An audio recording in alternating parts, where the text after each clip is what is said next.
Hello, I'm back after a week of no streaming to talk about breakbeat science. This was an idea that came to me after a comment on an earlier video, and I'd have to look up the person's name. Is it Fanu? Maybe not Fanu. Anyway, the comment was how do you choose which method to employ to chop any given break? And so I've been thinking about that a lot since then, because there's multiple methods that you can achieve the same results, but just from practice and from doing it so much, I've kind of just, everything kind of feels like second nature again, like to me now, that I don't really think about what I'm doing. I kind of like, so now seems like a good time to really examine what's going on there. I've actually been working in this Google Doc, so just got a cup of tea here. You can see that. Any Peep Show fans on? Have a nice cup of piggin tea and chop some piggin breaks. So I was going to make like a more scripted video about this, and then I thought it might just be something that's better done on stream, because it's bound to go on for ages, and if people drop in and say hello, then, well, that's a bonus.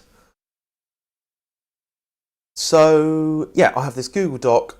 It's not too long, and I may just well make it available in the description afterwards for people to have a read through.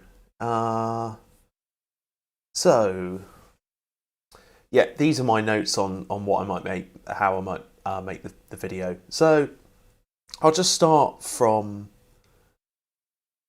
here. What problem am I trying to help people solve? You've got this break and you want to do some mad stuff with it, and you don't really know where to start. Should you use this method or that method? You know, which method have you covered on your streams, Alex, that should I use for this? So I kind of made a loose commitment a year and a half ago or something, or just started doing it. I didn't really think about what was going on, but I'd get up every day really early back in lockdown, when it was homeschooling. It was the only time of day that I could get to practice. And yeah, I'd recently acquired the Jungle Warfare samples, and they're just really good because they've got really clean, nice, usable versions of all the classic funk breaks in them. And if you get your hands on a copy, I would highly recommend it.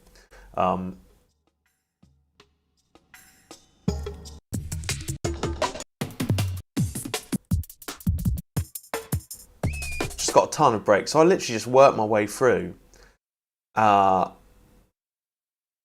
these, chopping them, and I think I nearly did all of them in the same way, which was to chop them hit by hit, and we'll cover that as we go through here. So I worked my way through that, and I'd chop a break, I'd program some patterns, I'd save it, I would make a tune with it, and this is what I've learned from doing that like every day. Because I feel like I've almost got a second nature intuition as to how I might want to program any one thing. And I like to use different methods at different times. You know, there's no like set way to do it, and that's, you really know when you've understood something, where you notice you're not even thinking about what you're doing, and yet you're employing all these things that at one time were really disparate elements you didn't quite understand. You just pull them, you merge them all into one. You kind of created your own method. You created your own way to get where you want to go. So with a break, with a piece of audio like a breakbeat, you know, you have this will just be a loop that's, is it 2 bar?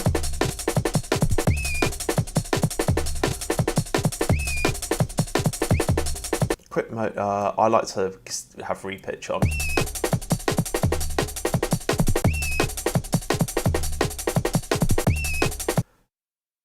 it's a loop of recorded audio taken from, yeah, probably an original funk record where there was a drum break or a bit of clean drum audio, and we're looking at kind of using almost like it's a drum machine, you know, like each of these hits could be the synthesized tone on a drum machine like a 909, or that we could start the pattern from different sections. You know, so really you start to see there's almost like a mathematical way of approaching this. You know, you can like, what are all the permutations and combinations that you can take this apart, deconstruct it, and put it back together again. So yeah, that's kind of the first decision you're going to have to make. You know, what are you going to do? Are you going to deal with the whole thing? You're just going to deal with one bar of it. Are you going to want to chop it hit by hit, transient by transient, you know, here and here and here? Or are you just going to want to replay it essentially from different start points? You know, it'd be the same as if you created loads of clips and just move the playhead start about. So anyway, we'll get onto these in more detail. So what I learned, and I think I even covered this in like some of my really early videos about tracker style breaks, was that, you know, no two breaks are created equal, and that it really depends on what you're dealing with as to how you chop it. You might even find that there's only a couple of really usable hits that work, you know, work well in the chop. You know, I'm thinking of Apache here, for example, sped up a bit. It can. It really depends on what you're dealing with. They're all different in musical phrasing and timing. In some, the players demonstrate a fair amount of swing in their playing, you know, pocket playing, kind of really pulling the beat about and stuff, or rubato, that's called in musical terms, where, like, you know, you'll slow down towards the end of the phrase or something like that before coming back in. Some breaks are much more strict, such as the tiny break or the funky drummer. They sound much more metronomic in how they're played. Like the drummer's timing's really tight, and they're prime candidates for kind of chopping hit by hit. They work really well, and the Amen break works well for that. There are certain portions of the break, because it's like an 8-bar break. Not all of them are as usable as other bits. So, as you know, I say a lot, practice is the main thing to think about. If you did this every day for a year, you'd get better. You'd noticeably get better. Anyone would noticeably get better at anything that they did for 10 minutes a day every day for a whole year. Yeah.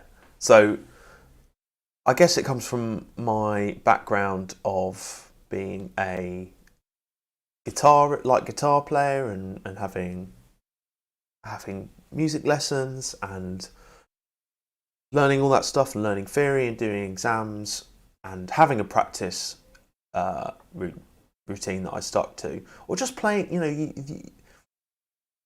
if you want to be good at any kind of musical endeavor, it needs to be a daily thing. It needs to be a daily practice thing. You know, concert pianists will practice 4 hours a day or something, and you know, it's kind of it's similar to athletes here, and I'm not, you know, you don't have to be. There's no way you have to be that dedicated, but you notice small amounts every day, and you will notice really great improvements. I cannot stress enough, if you do stuff like this, to do it every day, even if it's 15 minutes every day. And I'm getting a bit impassioned about it because I just see some, like, it kind of doesn't always translate from like the world of guitar or piano practice or something into electronic music. And I used to be, you know, I'd have marathon sessions, like Sundays I'd, you know, 5 hours spent at it. And I really don't think you need to spend that long on it. You need to be more, just shorter sessions, more consistently every day. And you may be doing it you know, I could be just preaching to the choir, but yeah. So this I see real breakthroughs in what I want to do musically when I do it every day, and when I just literally even when I can't be bothered and I'm not feeling, I don't know what I want to do, I just sit down and I start somewhere. And I still have bad sessions all the time where I just like can't be bothered and I finish it. I'm like, that didn't feel very good. That's part of it. Welcome to music. Welcome to the creative process. So yeah, okay, I get off my soapbox now about practice. So here we have a table. I've tried to go through all of the different ways that I can think of chopping a break. And there's probably too many here. I'll put this in the description afterwards, and people can, you can absorb it for yourself. So, we have chopping on the timeline, and I'm going to go for demonstration. I'm going to use something that's quite. Let's go with the funky drummer here. So here we have it's just a 1-bar loop. 1, 2, 3, 4.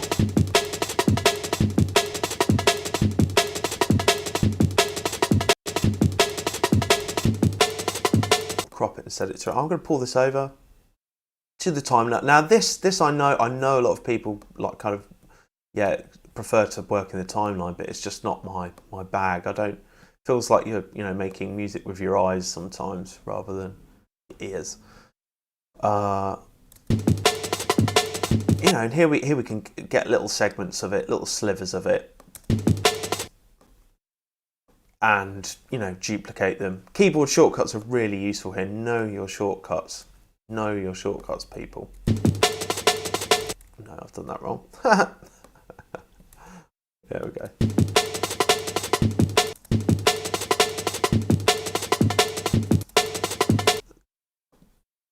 We can consolidate that.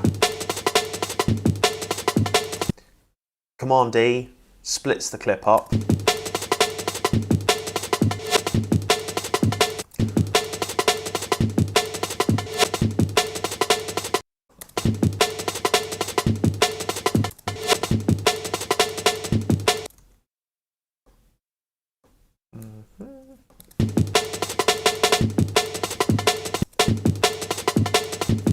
And you can take advantage of the warping modes as well in the clip.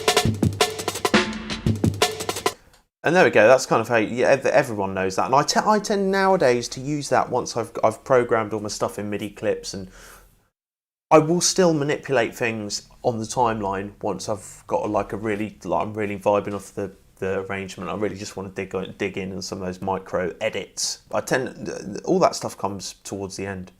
So that's chopping on the timeline. So you can see what you're doing, and a lot of people like that, and you can still use the warp modes just as I've demonstrated. But it can be really time consuming, and you can get stuck on the grid, and you can be you're kind of in the visual realm rather than the aural realm at that point. Okay, so manually triggering clips from different start points in the session view. Now I don't have my MIDI controller plugged in here, but I can do it just with a play head, and that will be fine. So let's move him over here now, and I'm just going to say duplicate that a couple of times. I rarely use this one, to be honest, but you can do. Let's turn you off. So we might want to start this one from the snare. Now this works really well when you've got a break, a piece of audio that's been really nicely processed, and all the breaks in Jungle Warfare have been. I'm making the assumption you have access to well dealt with loops, because if you don't, you have to go through the whole process of kind of tightening the timing up a little bit, and I've had to do that in the past. But get yourself some nice breaks that are kind of tight and have been processed beforehand. And there's nothing wrong with that. You don't need to do it all from scratch. So here we go. So this is starting on the snare now. So, and we might want to change the launch mode for this, and change the quantization of the launch to 1/8 notes. so that we can take advantage of being able to trigger these on finer rhythmic resolutions. There we go. So you can do that. You can set yourself up some pads. I'll do one more. Maybe from the high. Where is it? Is it the hi-hat?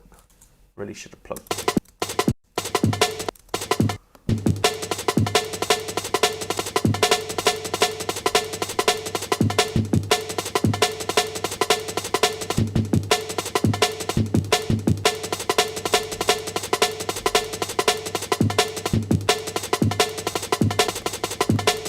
That's not very good there, is it? Prime example of how the timing's a bit loose there, you see. Kind of not bang on the thing. What about here?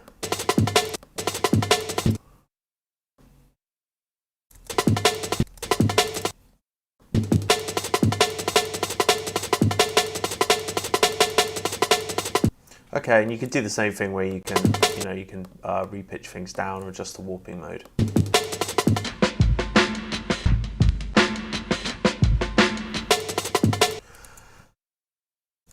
Oh, great, yeah, I think that probably covers that. I don't use that very often, so it feels like not worth spending too much time on that here.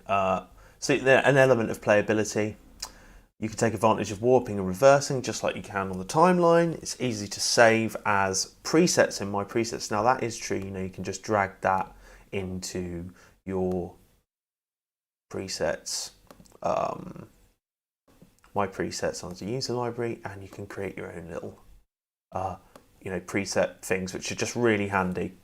You can do that for anything on a channel. It's really useful. Sometimes I just pull loads of samples in here that I like, or that I've recorded from somewhere and chopped up. I don't even worry about putting them in racks or saving them anywhere, just save them on the channel. And you can take advantage of follow actions here, but that can be a bit dicey when you're just triggering audio from certain points in the clip. That's probably a bit of a misnomer or a miss point for me to put down. But anyway, so the cons are it's hard to control. And it is. It could take time to learn how to play them. Yeah, because there's an element you've got to play them in then. And it's easy for follow actions to get out of control, and that's often true. So next is that you can load your break into sampler. You can duplicate across the keys of sampler, and you can manipulate the start point of the break. Now, I don't think it's worth demonstrating this. I think you could see this, you could try it for yourself. You have access to advanced controls in sampler, the ADSR and all the modulation and routing options. And I know Ned Rush takes advantage of doing stuff like that in some of his free giveaway stuff that he does on Patreon. Sorry, it's not free, but you sign up to his Patreon, you can get them. It allows you to draw in MIDI clips, allows saving as a preset with preset MIDI clips. The cons are it's time consuming to create by hand, and there is no warping in Simpler. In Sampler, sorry. There's no warping in Sampler. Now that is something that is why I wouldn't choose this method. I think the only thing that the only reason why I might want to explore it is that you can do some really quite interesting things with loop lengths and stuff like that. And maybe that's a weak area for me that I need to practice a bit more around. So, loading we're on to our next method now, which is similar to sampler. I mean, really, all of these things are very similar. It's kind of like it's subtlety. Loading the break into a drum rack and doing the same as with the sampler above. So let's do that. Now I've done this on stream a lot, and I've done videos on it.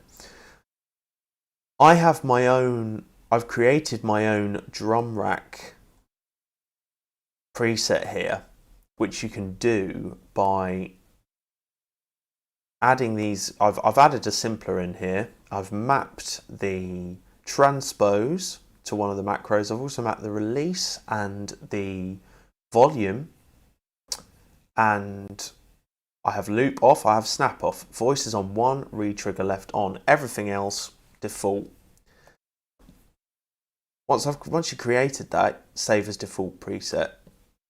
That means that every time you just drop a drum rack, it's going to be this. I know it's going to be this. It saves me bit of time, which is why it's good to know your shortcuts and create your own presets and save defaults, because it really saves you a lot of time. So I'm going to just drop the drum, the funky drum onto here. I'm going to set warp. I'm going to put warp on. I'm going to have it on repitch. So now we have the sample playing back in a simpler on a drum rack pad. And we can do our usual stuff of drawing in some MIDI bits here. What's this going to sound like? No.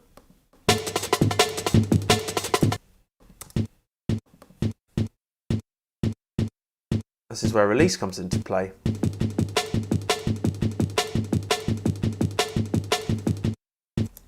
I sometimes leave it down and just use legato. That can be quite cool. I've been using that more of late, really, and relying less on gating choke groups in drum racks.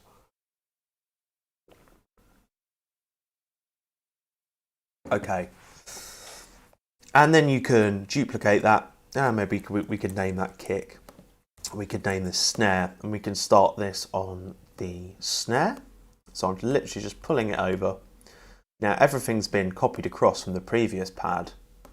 Let's just tighten these up a bit.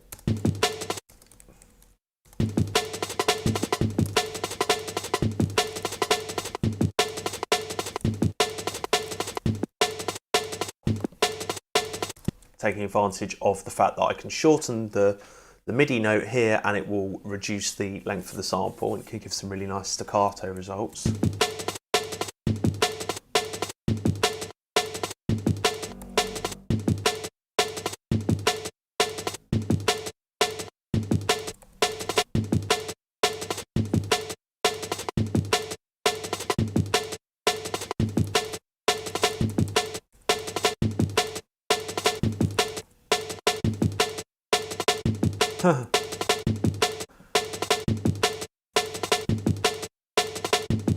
Nice. Okay, and you can do things like you can take advantage of the warping mode here, and you can maybe pitch it down by increasing the length again.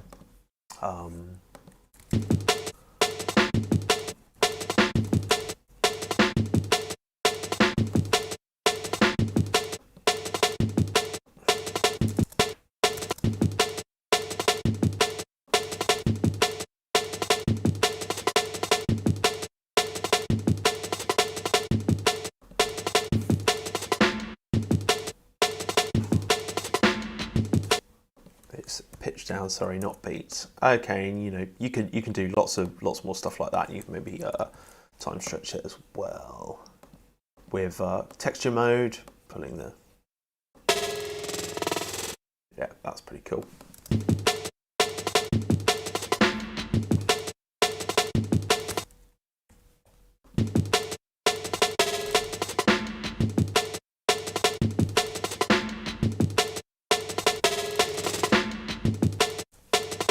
Great. That kind of demonstrates the drum rack here, playing the full versions of the clip back. Of course, you can adjust the loop brace length or the length of it, so you can just have single hits, which could be pretty cool. Okay. What else have we got? So I'm just going to see if anyone is about. Oh, I've got some naked HD online strips without clothing. That sounds good, doesn't it? Commenting. Doms, how's it going, man? Are you stream? Are you going to be streaming now yourself? I still have to check in on that.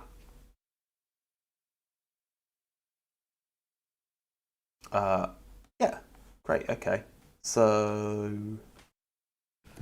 yeah. Whilst I'm on, big up to Doms for playing one of my tunes on his live stream. Was it last week or week before? It's been really busy recently. Yeah, searching for the emerald. Check out Dom's YouTube channel and Twitch. Got some, yeah, really quite a big audience on there as well. Dom's. Yeah, thanks for that. always means a lot. Okay. Ah, cool. All right. Oh, good. I can do that then. Sick. That's good. Yeah, yeah. No, it was good. Like, I love the mix as well. Did really nice mix there.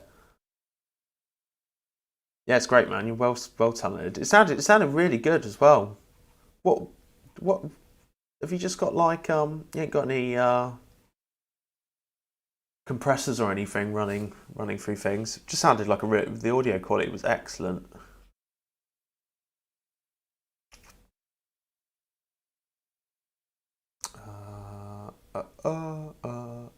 Right. Okie dokie. Yeah, so I'm basically just talking about like all the ways to chop breakbeats, and I think people will probably get more from this afterwards as well. So loading the break into a drum rack and using simpler. Pros of that: more advanced controls in drum rack and simpler. And that's true because you can get you have access to like the kind of the mono choking. You can do that in sampler too. But you have access to the warp modes, which I don't know why Live doesn't have that in sampler as well. It allows you to create multiple MIDI clips. That's true. You know, you can create lots of these clips. You can duplicate them and have loads of patterns. You can do the same thing again when you pull them in. You save them in your presets. You can assign different segments to different choke groups. Yeah, that's true. I have demonstrated that in other videos, but that's under the in-out section where you can choke them all. So essentially it makes them monophonic. So I'll demonstrate that here by playing, say, one there. They both won't sound. There we go. So it just as the kick. I wonder what the hierarchy is. I think it's above maybe.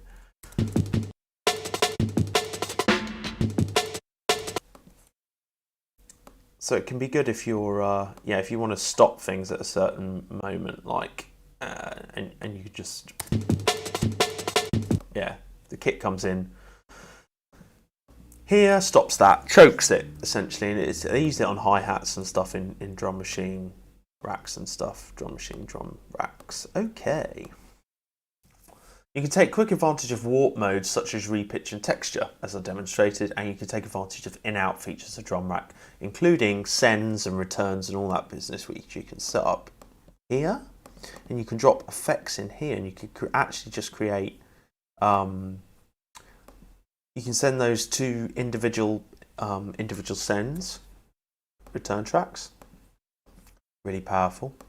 Maybe I'll demonstrate that here. So we'll set that to like the echo, and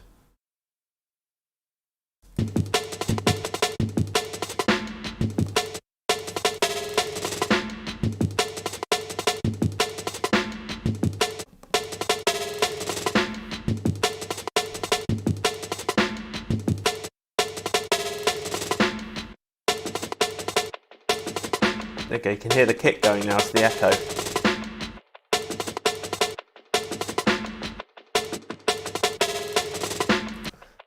I also think you can put effects here. You can actually create effect sends within the drum rack itself. So the drum rack is so powerful, especially for break stuff. Cons are time consuming. It can be a bit non-visual. Just kind of take a bit of adjustment, getting your head around to the way things are set up in the clip view, including where the envelopes are for adjusting your pitch, for instance. This probably won't work because they're in repitch mode, but drawing in envelopes and stuff here. Okay.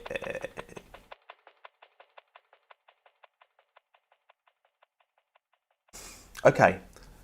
So this is a method that I demonstrated on Chop and Aim and Break. I think sort of did pretty well as a video. It's got like over 500 views, which is good. The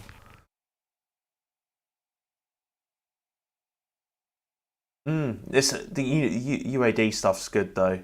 Dom's just commenting on what you said there. I'm just going to get rid of the sexy messages that have the spam messages that have come through. Let's get rid of those. Bye.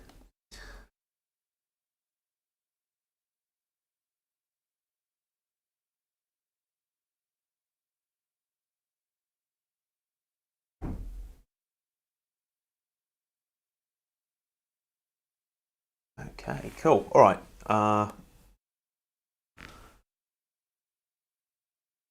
Now this is something that a lot of people are demonstrating. I've seen like strangers done it as well. So let's do it with our funky drummer again, or maybe we could try a different one, just so like what have we got?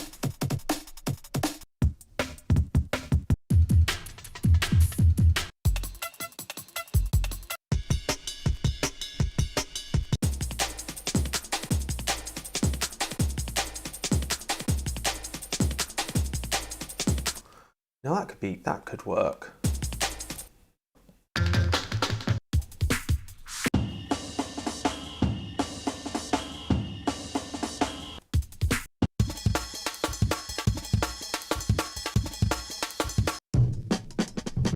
So this is a prime example of me listening to the break and kind of finding one that I think will work with chopping it hit by hit. I'm also like some the ones that don't have a kind of the chakadaka.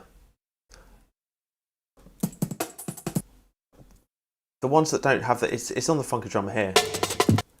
Chadakadaka. They're kind of less and that are more like boom cha, boom cha, boom cha. It's the chakadaka that makes drum and bass and jungle what it is, I think. Okay, let's work with this one. Why not? I don't. So I'm just going to pull it down to be however long it is. It's great. It's only 1 bar long, so I'm going to crop that.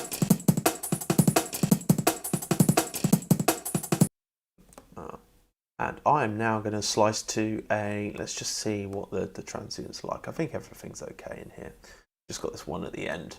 What I'm going to do now is slice it to a new MIDI track, hit by hit. I've demonstrated this before. Now I have my own slicing preset set up. I'd refer to my Amen chopper drilling Amens in Ableton Live video, where I actually do this. I'm going to turn the preserve timing off, and we'll just see how that sounds now. And it does this annoying thing sometimes of mis-chopping things, but that's okay because we'll just get rid of that. I'm just going to pull these down. Can be a bit particular about the way things are set up sometimes, but that's all right.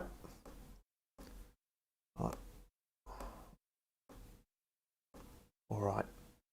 So they're looking. I might just get rid of myself here so people can see better. Okay. And this first slice, let's just make sure we've got the beginning. Okay. Now we're going to have to go back into our clip now and just pull everything down. Let's hear what it sounds like. Sounding all right. I've got the envelopes mapped: decay, sustain, release, volume and pitch, like I had on the drum wrap version, just pulled apart with longer slices of audio. And you can hear it, we really start to adjust the kind of the sound of the break now. So this mode is incredibly powerful for reshaping the transients of your breaks. It sounds particularly good. I'm just gonna grid everything here. 16th notes, because that's the kind of the time bass we're dealing with for breaks. I've quantized those. I'm going to set them to legato. Now the interesting thing happens when you start to zoom in. You highlight Command A, highlight them all, and start to pull down the length of the note, and you will hear them become really staccato here. And this is something that like you hear a lot in Square Pushers tunes.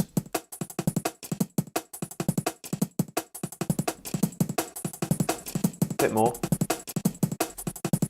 So then we can start to get some really interesting ideas happening. when we chop. And I often pull these over to the timeline to chop them, because it's, I guess, despite what I've been saying, it's nice to have that visual feedback.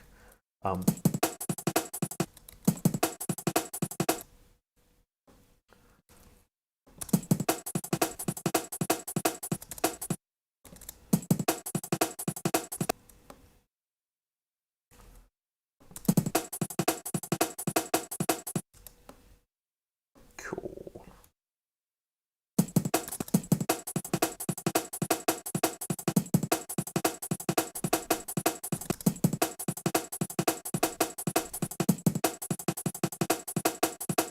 Yeah, great. You can already hear how that's kind of sounding. And again, you can do the same thing here. We can apply warping to different hits of it. Maybe we can draw in a drill or two here.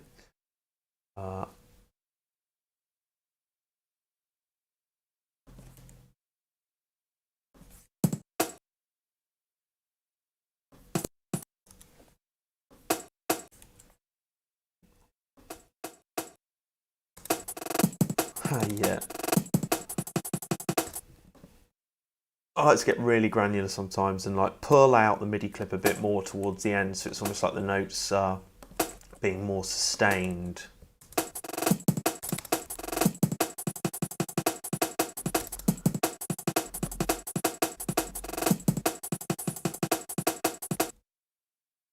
Yeah, how that changes things when you actually just pull out the length of the note.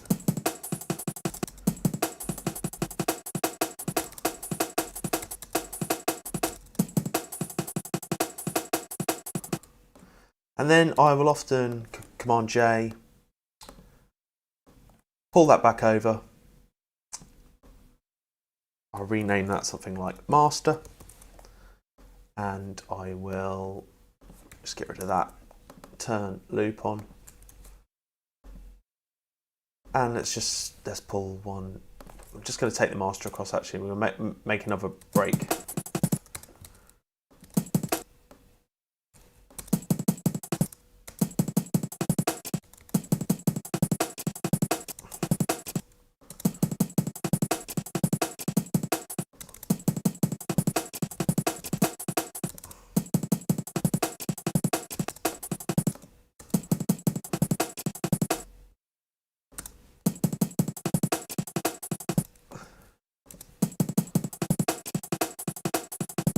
Yeah, kind of half-time feel there.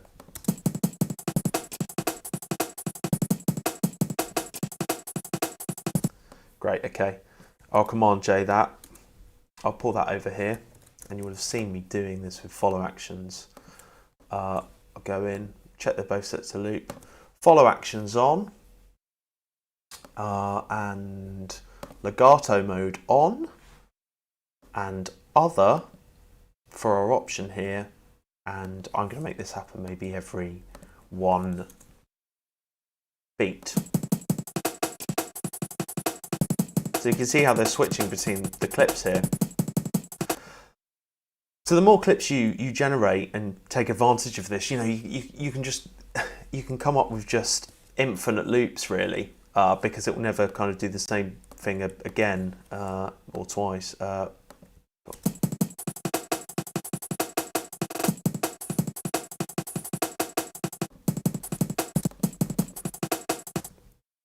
Maybe just pull in some mad stuff here. Or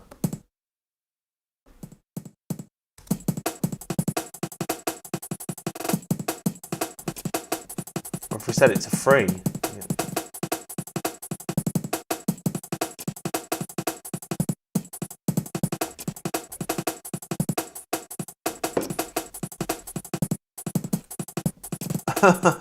Yeah, you can see how powerful it is. Especially when you combine it with effects automation, which I have demonstrated on Creative Breaks processing, I think. So, oh no, I'm being spammed by the Naked Girls streamer recommends stuff. Well, it's okay. Fuck it. So let's see what we've got here.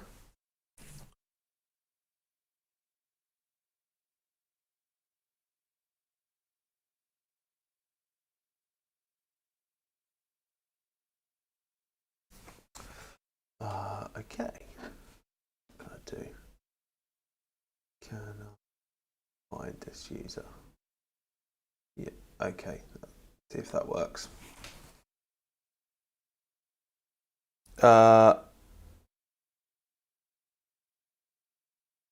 Yeah, slicing to new MIDI track, either sample, simple or drum rack by transient or rhythmic interval, either with warping preserved or not, can be very quick if the break is good timing and Ableton has placed good warp markers. That's true, because sometimes you'll get it and the warp markers are a bit squiffy.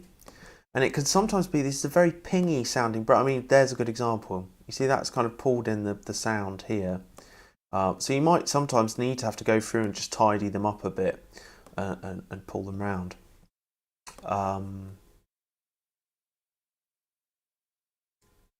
You can create your own slicing defaults, powerful, with custom macro controls. And that's the kind of, that's what I covered in my Chop and Amen in Ableton Live. I actually did that, created a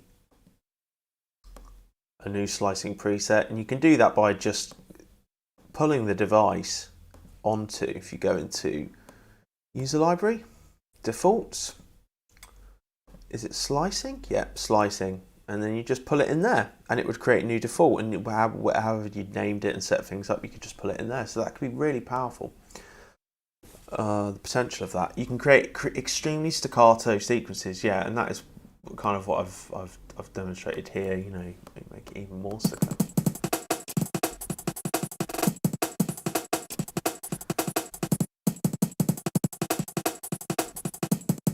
Sounds great when you like speed things up a bit.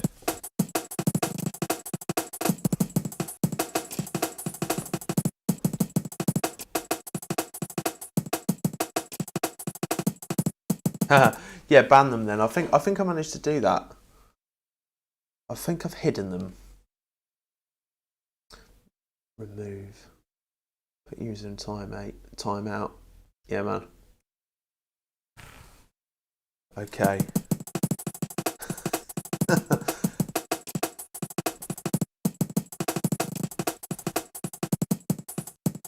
Another thing to bear in mind here is that they will, if they're not, the fact you haven't got warp mode set up, as you pull the tempo about, you might find sometimes that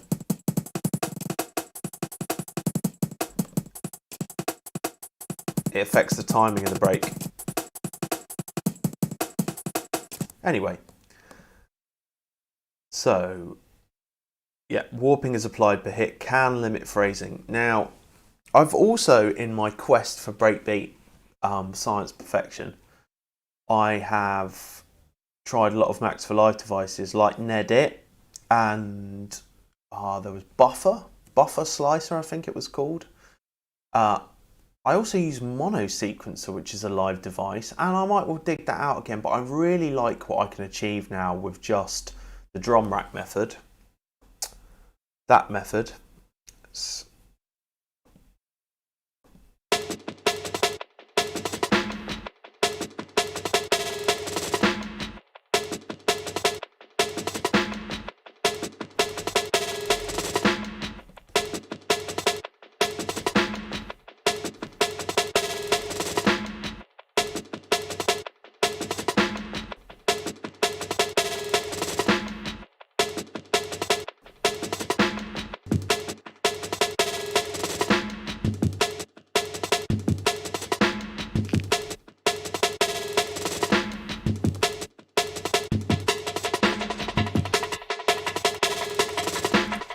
So I really like that method, and I really like this method too.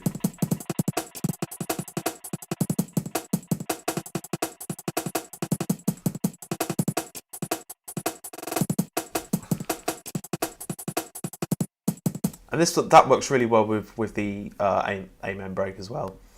But yeah, I won't go into the Max for Live devices because probably feels like I'd be going on too long about this really. They can be very creative. and you can generate lots of interesting material. They can be quick, but they can be unwieldy and aleatoric, hard to control. Good for IDM, less for more old school jungle vibes, where we're really pulling out the phrasing of the breakbeat. You know, we're really creating trying to create interesting musical phrases that have an element of composition, but are also, you know, rhythmically quite. They develop a lot, and they're not static. They change a lot. So yeah, breaks with a bit of swing are best dealt with on the crotchet beats of the bar, as swing tends to be most felt between these stronger measures. Think of the hi-hats and offbeat skip snares in garage. They don't lend themselves as well to being chopped hit by hit, but do work well with using the simpler drum rack method, being this one. I wonder if there are any really swingy breaks.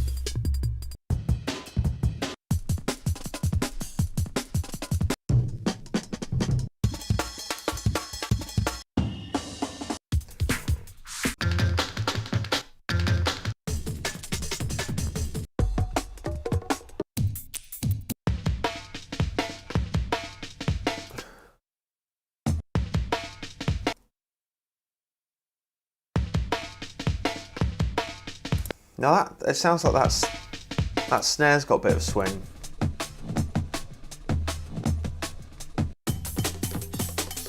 That one, easy. I think because you've got that sustained kick sound, and the bongos get in there, that is the kind of break that I would definitely look to just employ this drum rack method.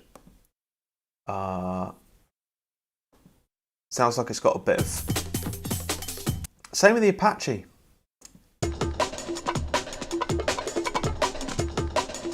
Because those bongos are just like, they're a bit swingy in the background. I would definitely look to play the audio back from different start points rather than chop it hit by hit. Whereas something like Funky Drummer is definitely... That's really rhythmically quite strict. So where was that easy one?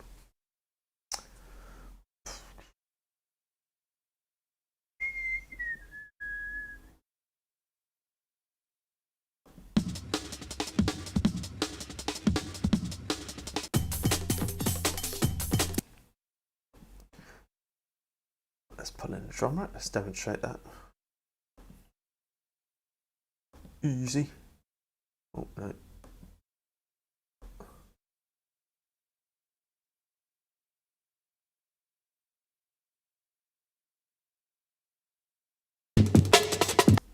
Stop you. Okay.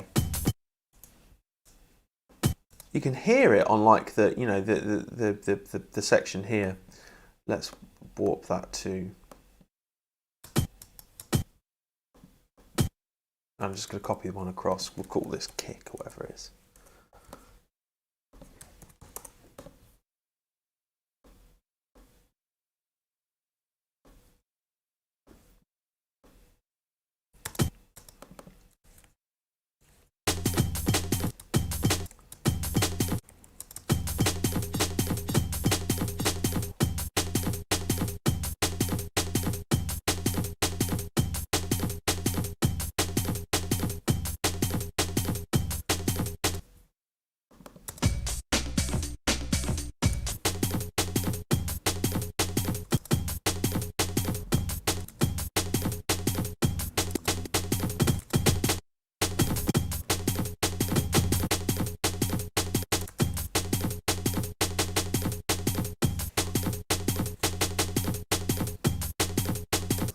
Nice. Okay, what else we got here? It's only really one bar long. I should have cropped it there.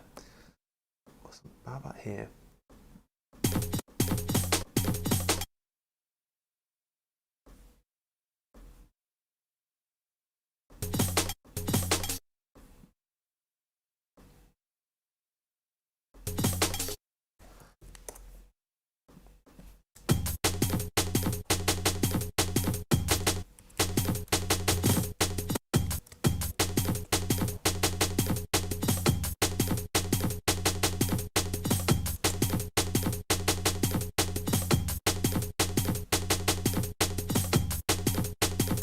And I wonder how well it would handle being chopped but hit by hit as well.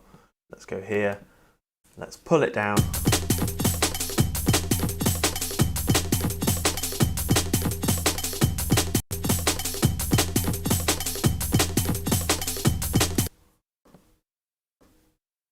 The thing is, you never stop learning. I'm always learning that maybe my conceptions about how things were at one point, they're different now. I'm tightening those up to the grid, and what did that do? Swing. So yeah, that really kind of like the swing here. You can see how much that tightens things up if I do that. So we might hear that it doesn't sound as good. Let's see. Shall we? So that last hit, you can hear that it's just kind of stealing the groove a little bit there. And I don't think it handles as well as, probably because we're not even using that bit, you know.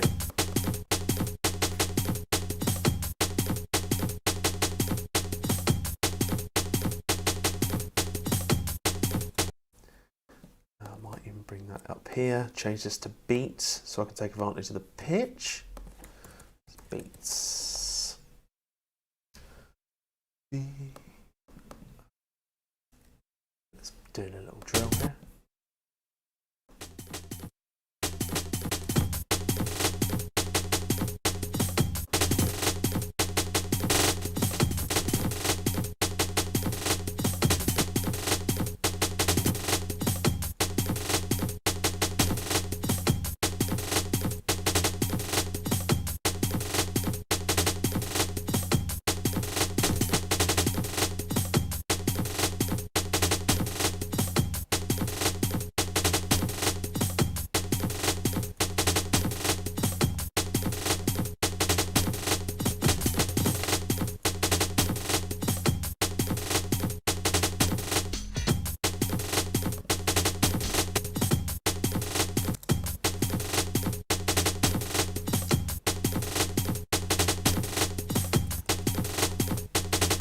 Doing some manipulation here.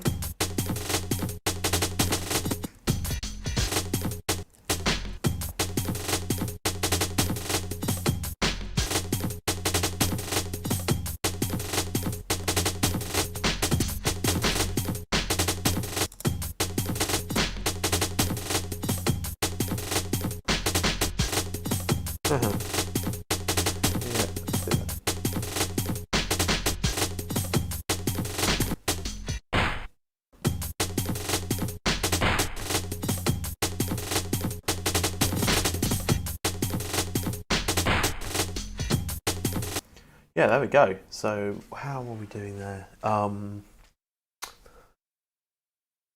They don't lend themselves as well to being chopped hit by hit. This is breaks with a bit of swing, maybe even just there at the end of the bar, but do work well with the simpler drum rack method being chopped to the down snares and kicks. Well, there we go. That's kind of exactly what I've just demonstrated there. I'll often chop the same break in multiple ways, and this would be my advice to you. Don't chop the amen once, chop it every day, chop every single amen sample you can get your hands on in a different way each time. Know each way, understand its pros and cons from your own experience. A final consideration is tempo. If using Ableton's repitch warp mode, you may find that not all of the chop portions play through cleanly, and that some of them have clicks at the end. I think we kind of saw that point. It's just often because the tempo isn't quite quick enough. So you'll find if you speed it up in repitch mode that you might get rid of those little clicks at the end, because or change the tempo because the duration will be longer and you won't have the click in. What I'd recommend with all of these methods is saving your work once you've satisfactorily dealt with the breakbeat. So yeah, if you've created something like that, even if it's just one loop, I would pull that in and I would save that in my user library. Or I name everything AW underscore, I'd call it something like the easy break rack, wasn't it? Easy break rack 1. Or now I just even sometimes put the date, 21/12/11. There we go, saved it. User library, my presets, and I pull it in like that. And there it is there. And I've got, I often, if I don't know what to do in like, if I'm not feeling up for a production session or anything like that, I'll just mess around with a break, doesn't always have to be going into a track. It can just be ready for you to, and then I've got like a diary entry of all the breaks that I've chopped, There's probably not every day. That was a bit of an over exaggeration, but including, amens that I chopped the other day. What they sounded like.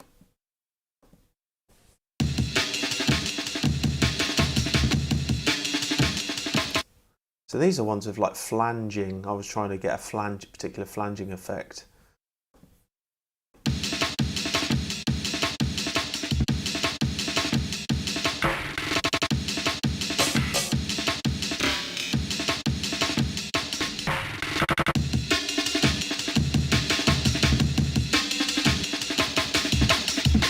Yeah, that's the kind of natural flanging that happens where you play the same sample bit at different points back over something that a student had asked me about and was like trying to get the same effect with a flanger or a phaser. It's actually that you're just playing the same sample over the top of one another.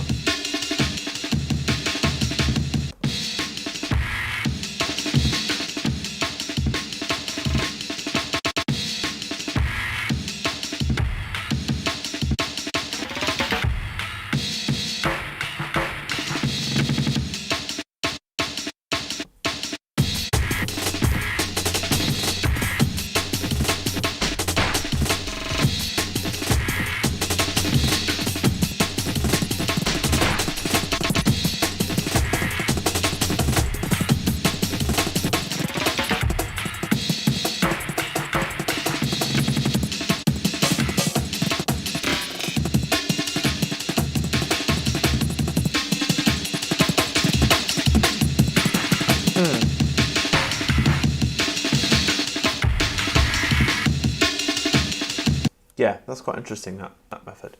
So yeah, save your work. Over time and practice, you'll develop better musical sensibility and have a sick arsenal of pre-chopped breaks to drop into tracks. If I've missed your favourite method, if I have, let me know in the comments. And there we go. In the description, you can find all the ways to support my channel, including links to streaming and buying my music, a Fledgic Patreon, and my email if you're interested in working with me one-to-one. I don't think I'll stop the stream there yet.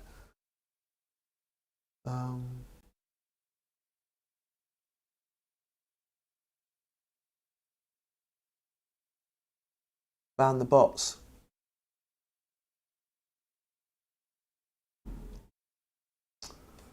Yeah, so I think, yeah, there seems there's a few more people on. So what should we do now? What's the time now? 12:15. Oh, yeah, there we go. So we got some nice little chop breaks there.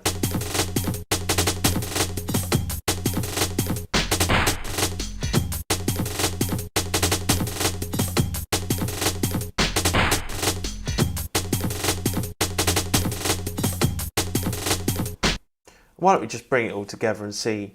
I'm just going to have a listen through the breaks here.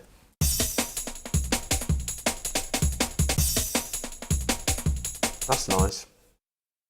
Sometimes I'm like, did I definitely not chop that? Because like I don't remember chopping that one. Let's do that bad boy, yeah. Chop a break.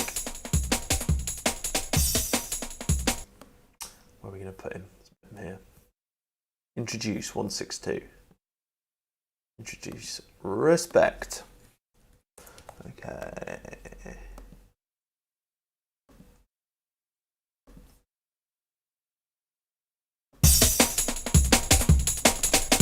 Nice. Got a 2-bar loop here.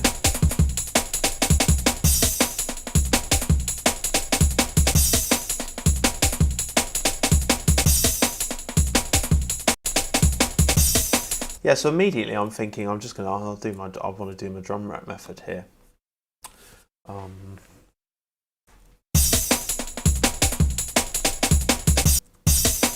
Sometimes I do both in one clip. Can I be bothered to do that now? I'm not sure. It's a bit time consuming, and I shot another video before I did a live stream, so.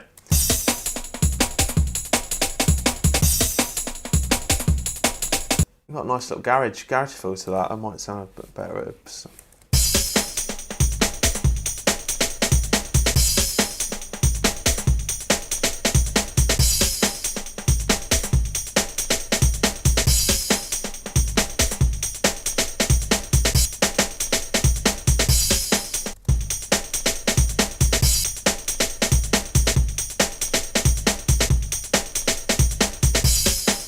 Maybe this could be the kind of thing that we actually do a garage thing with. Why don't we try that?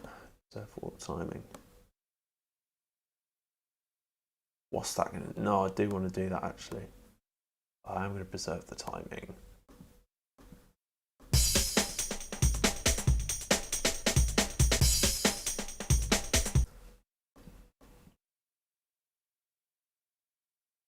So you can see what it's done there is it chopped there's a little bit at the beginning.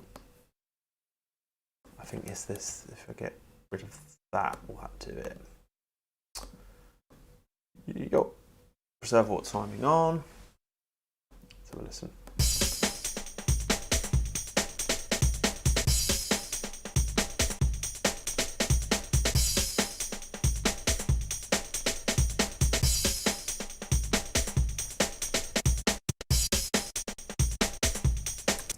No, maybe not.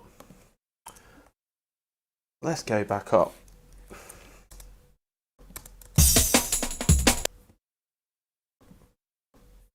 Let's put in my drum rack, stamp drum rack. Let's go in here, where's he? There we go, let's start to just pull in. Pull in. Right.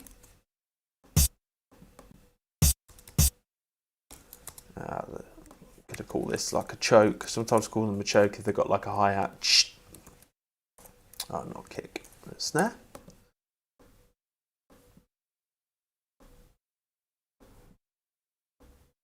I've also imagine having to do this back on like the original samplers and stuff like that. I wonder if Dom's is still on and he recalls.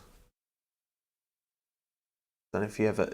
Did you ever have an Akai, Doms? Didn't you talk about? I'm sure we've talked about that on streams. If you're still on.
I'm going to go with the hi-hats here or whatever that sound is.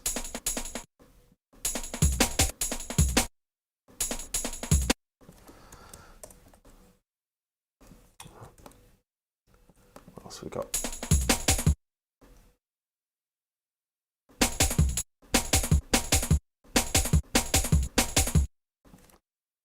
Okay, snare type thing, isn't it? Shut it up.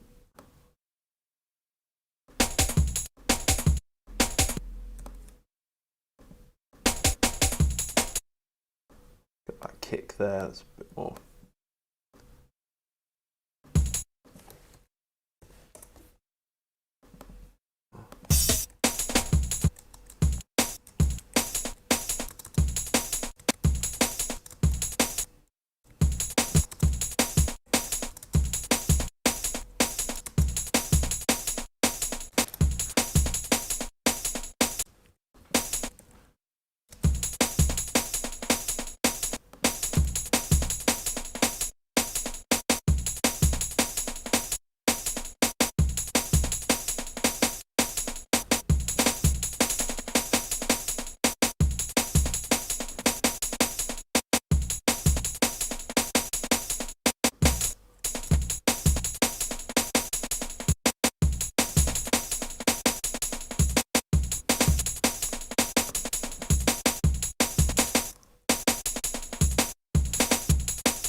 pitch on. This one here, it's like what it's like at slowest tempo.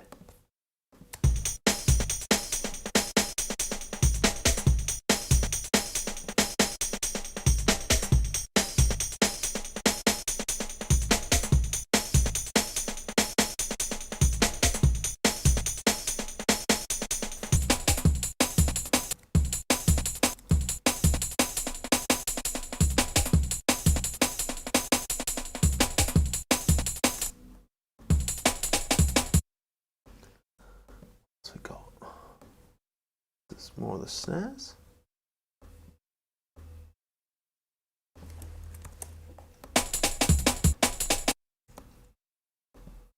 What's we got here?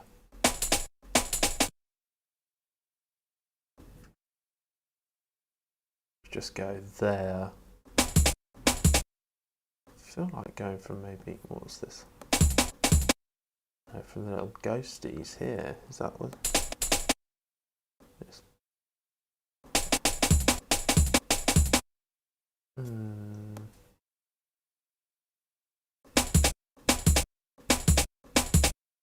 I'll just go from there for now. You can always chop more bits and add more bits.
That's a bit too much, isn't it?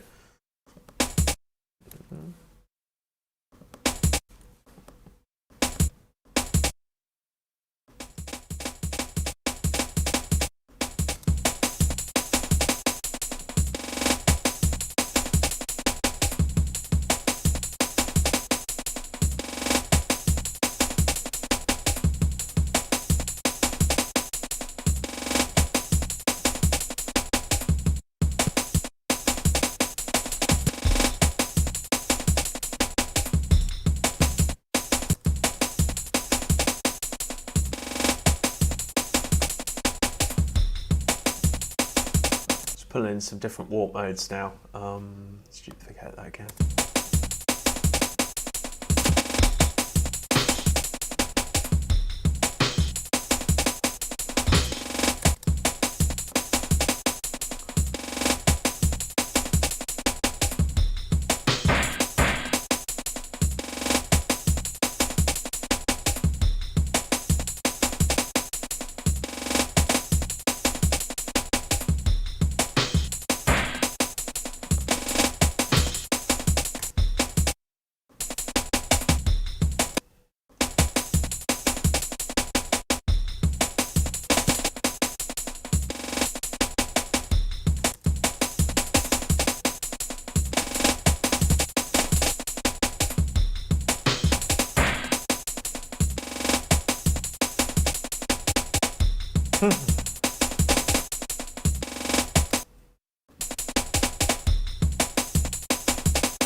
Triplet.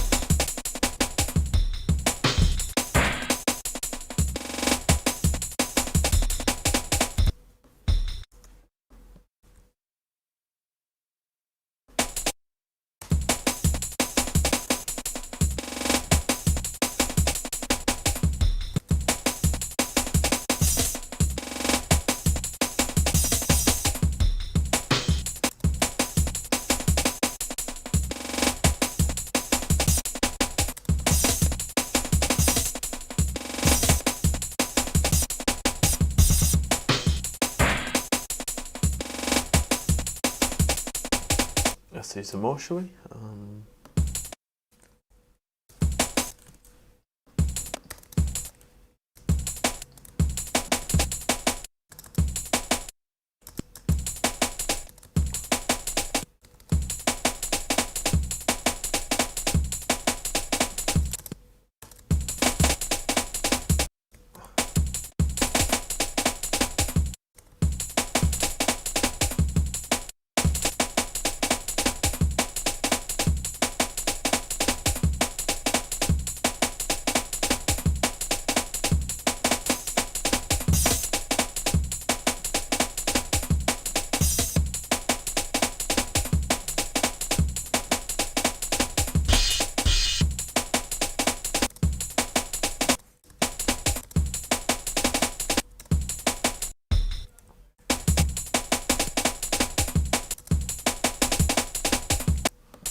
Yeah, it's nice getting some like really intricate snare patterns happening now.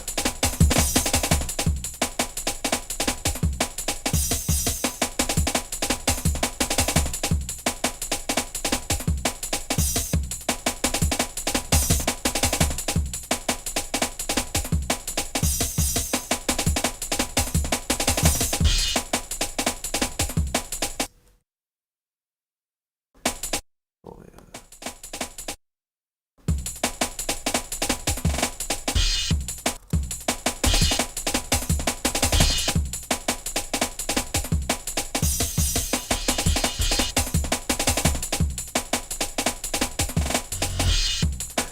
Yeah.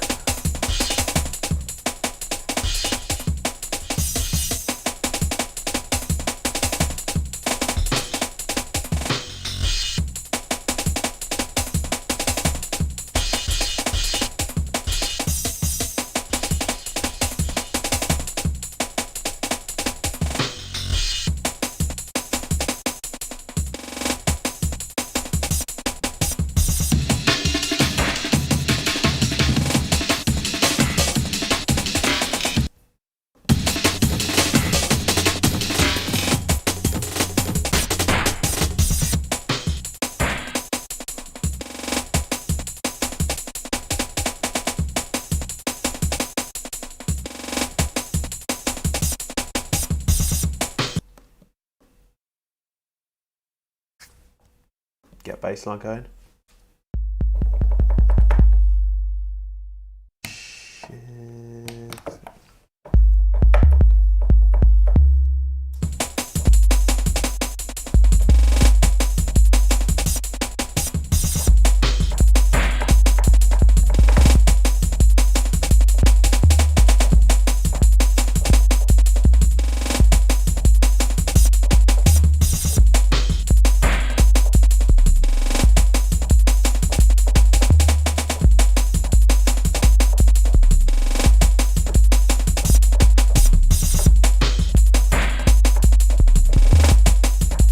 Nice, I'll do.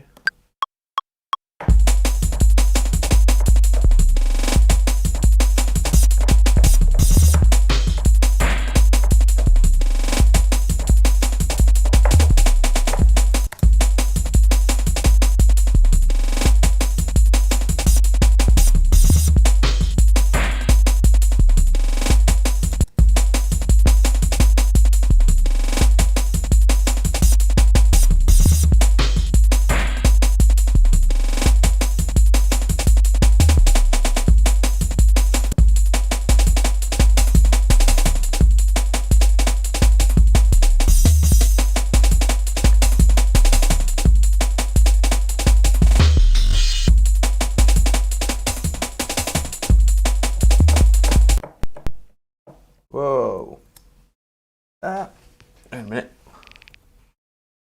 I think I've...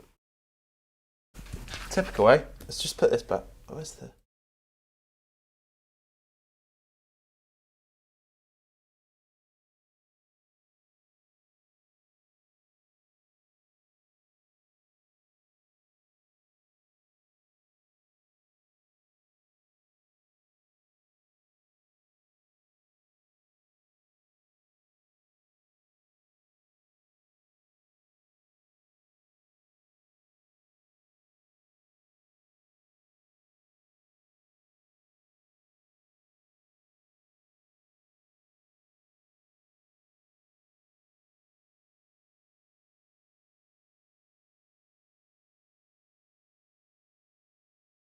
Nope.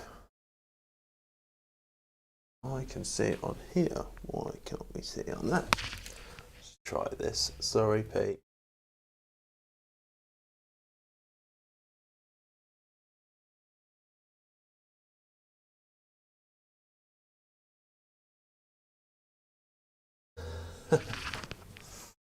Hang on.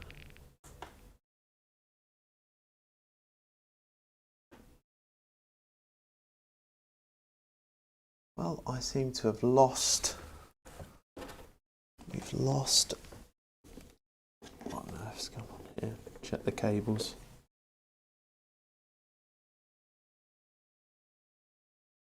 Oh, that is a shame. We're going to have to set it up again.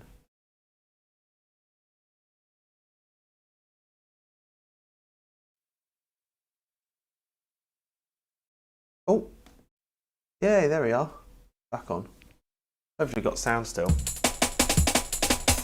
Yay. Sick.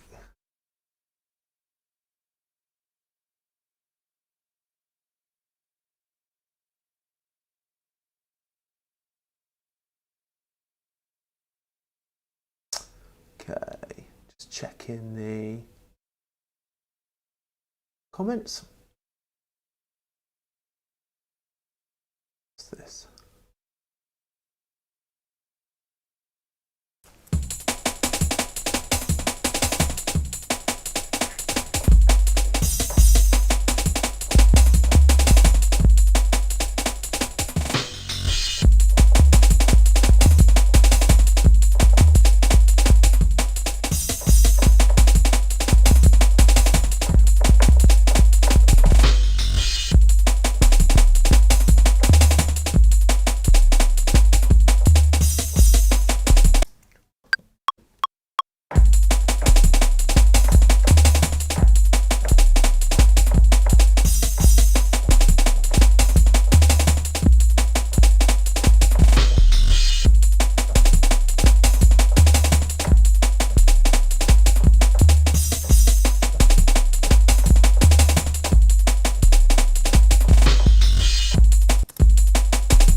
Just like that.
Why don't we see if we can match that 808 there?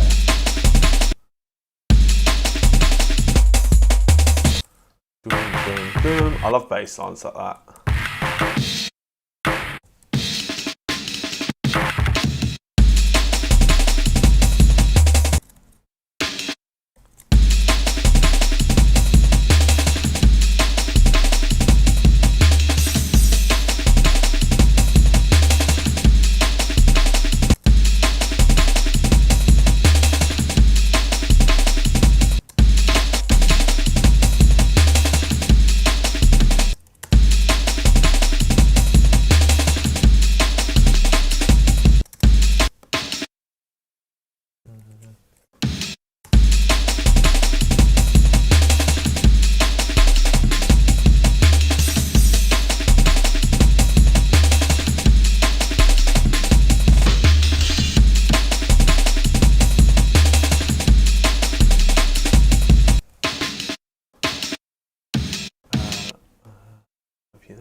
gonna do some silly pitch stuff on this.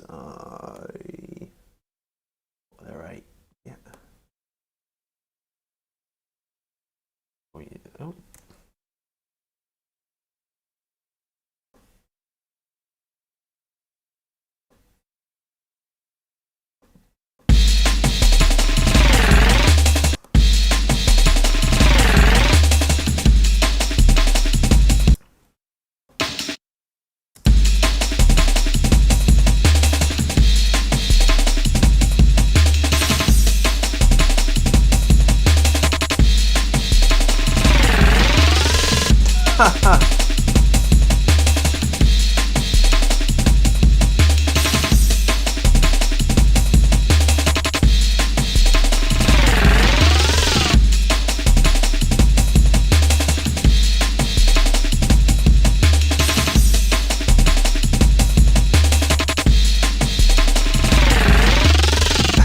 Yeah, that's great.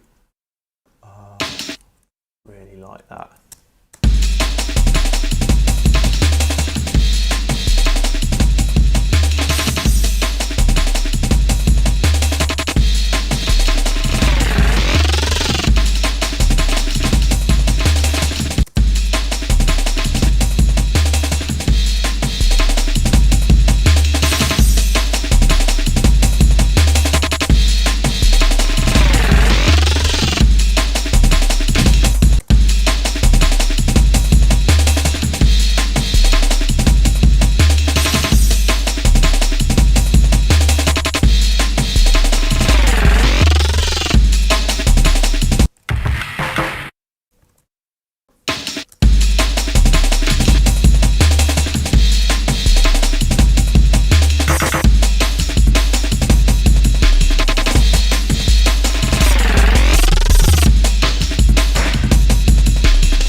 See here how the patterns are like following the bass there.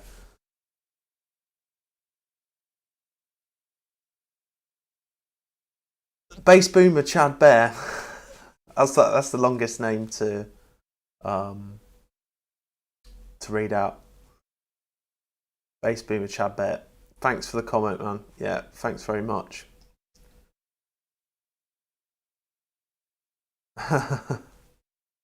Yeah, it's funny how I like stumbled on it all really on the jungle ting, and I've been making like electronic stuff for ages, but I don't know. It's just something. It's the breaks.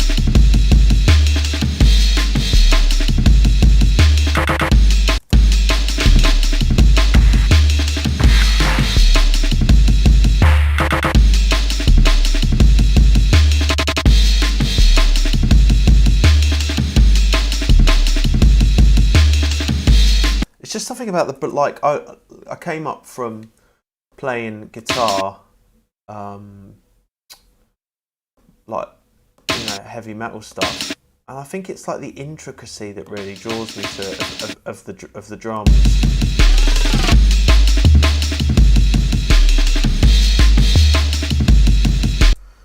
But yeah, no, very, very happy to answer any questions. That's kind of like my main drive really, is that to educate and enlighten people, and it gives me new ideas, you know, to explaining this stuff, thinking about how I can deliver this stuff, and it just makes me think of music differently.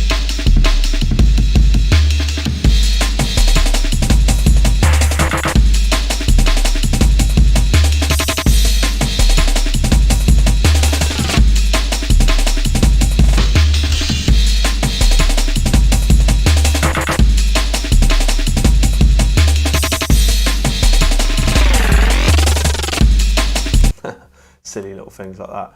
So I would probably, yeah, I might make a That's certainly the start of a track there, isn't it? I think that's the start of a track. I don't know if if I'm gonna I'm actually probably gonna call it a day there,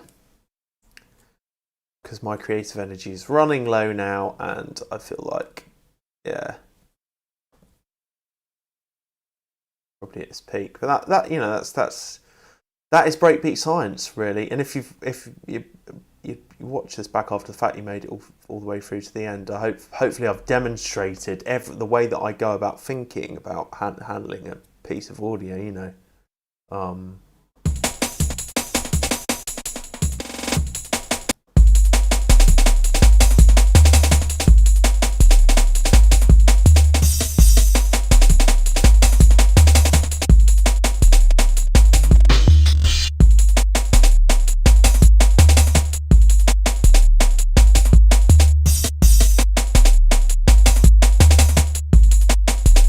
Yeah, cheers, Doms. Thanks for checking in. Good to see you, mate. And I've got Christmas things next week, but I'll do my best to just join on and say hello to your stream. I'd really like to. You know, I don't know if you've got kids yourself or anyone's got kids. But weekends sometimes are just annihilated. So happy it happens that I've got a free one.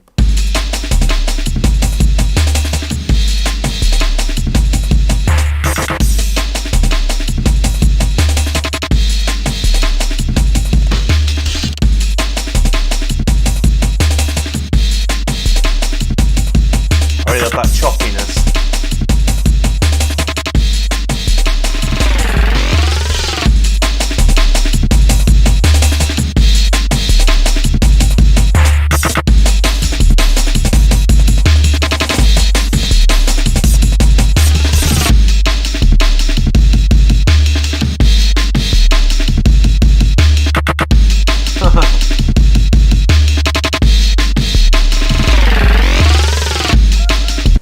Brilliant.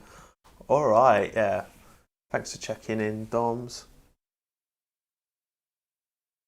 Yeah, no, you're very welcome. Good to have you here. Bass Boomer Chad Bear, not sure if you're still on, but thanks very much for the comment. Yeah, there's plenty more where that came from. Yeah, all right. I think that's all I have to say for the time being. But yeah, have a really good day. Christmas shopping, no doubt, for some people and stuff coming up. So yeah, all right. Music keeps you sane. All right then, people. Yeah, see you around.